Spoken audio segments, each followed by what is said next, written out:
Assalamualaikum warahmatullahi wabarakatuh. Perkenalkan, saya Adelia Dwi Haryati, NIM 2022-14-2014, Program Studi Pendidikan Guru Pendidikan Anak Usia Dini, Universitas PGRI Palembang. Baiklah, di video ini saya akan menjelaskan beberapa faktor penyebab kegagalan dalam berbicara di depan publik.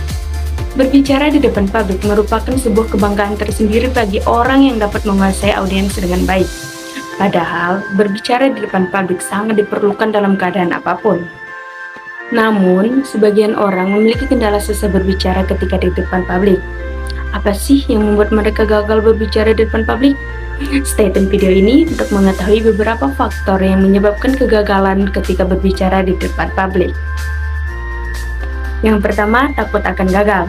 Ingin selalu sukses dan takut gagal malah kadang-kala membuat ketakutan itu semakin besar. Takut gagal juga biasa terlahir dari sifat orang yang perfeksionis dalam penampilan apapun, sehingga ketakutan lebih kuat daripada apa yang harus dilakukan agar lebih baik. Yang kedua, tidak percaya diri. Tidak ada rasa percaya diri, merasa diri tidak mampu untuk melakukan hal tersebut. Kelemahan sebagian orang juga yaitu tidak percaya pada dirinya sendiri, selalu menganggap lemah kemampuannya. Seharusnya cukup usahakan saja yang terbaik, tidak perlu berharap hasil yang memukau. Yang ketiga, menjadi pusat perhatian. Fokus pada diri sendiri yang berlebihan dapat membuat pemikiran siapapun, apalagi semua orang, menatap kita atau menunggu untuk mendengar apa yang kita katakan menjadi mengintimidasi.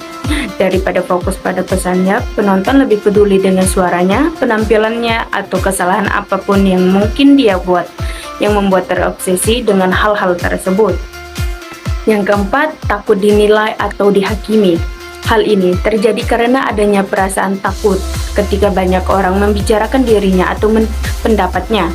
Takut mendapat judgement dari orang lain juga kadang mendengarkan rasa percaya diri dan menganggap diri kita itu bodoh. Tapi dengan judgement orang lain kita bisa merubahnya menjadi acuan untuk memperbaiki diri lebih baik lagi. Yang kelima, perilaku yang dipelajari. Rasa takut berbicara di depan umum dapat berkembang setelah mempelajari rasa takut dari sosok terdekat seperti orang tua. Seorang anak dengan orang tua pemalu yang menghindari interaksi sosial atau berbicara di depan umum dapat memiliki ketakutan yang sama. Ketika anak tumbuh besar menyaksikan orang tua atau panutannya melakukan penghindaran interaksi sosial di depan umum, anak akan melakukan hal yang sama. Besar kemungkinan anak akan mengembangkan pemaknaan kalau berbicara di depan umum adalah pengalaman negatif yang perlu dihindari. Yang keenam, pengalaman trauma. Memiliki rasa takut dan merasa sendirian ketika berdiri di panggung dan semua mata melihat padanya. Terkadang trauma seseorang akan selalu melekat dalam pikirannya. Baik itu trauma karena pernah tampil gagal di depan umum atau gugup ketika menyampaikan. Tapi sebenarnya itu bisa kita jadikan pelajaran agar lebih baik dan berpikir bahwa yang sudah terjadi biarkan saja menjadi pengalaman. Yang ketujuh, faktor lingkungan. Ketakutan untuk berbicara atau tampil di depan banyak orang juga bisa terjadi akibat faktor lingkungan. Jika kamu dibesarkan pada lingkungan yang tidak suka tampil di depan banyak orang, maka kamu juga akan mempelajari hal yang serupa dan membuat nyaman. Kedelapan, terlalu perfeksionis. Perfeksionis baik, tetapi terlalu perfeksionis dan berharap terlalu banyak pada dirinya sendiri malah membuat efek negatif. Penyakit ini terkadang sangat merugikan bagi orang yang baru memulai sesuatu, apalagi berbicara di hadapan umum. Perfeksionis juga justru memundurkan rasa kepercayaan diri pada kemauan diri.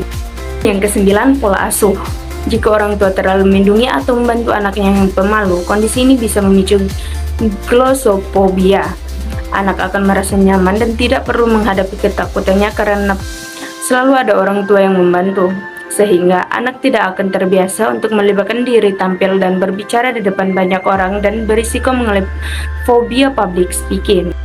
Yang ke-10, genetika. Susahnya berbicara di depan publik mungkin sebagian disebabkan oleh genetika. Genetika dapat menentukan bagaimana otak mengatur perasaan cemas, stres, gugup, dan malu. Beberapa orang mungkin terlatih secara sosial, pemalu, dan menemukan situasi sosial yang sulit diatasi. Kebanyakan orang yang memiliki fobia sosial memiliki temperamen pemalu sepanjang hidupnya. Nah, Dari beberapa hal tersebut, kita bisa belajar lebih baik lagi. Harus mampu menaklukkan sifat yang memudarkan kemampuan kita untuk bisa tampil berbicara di hadapan umum. Semuanya bisa kita pelajari secara perlahan loh.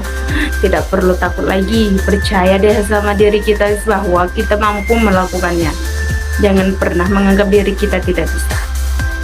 Baiklah, itulah dia beberapa faktor yang dapat menggagalkan kita dalam berbicara di depan publik. Mungkin itu saja.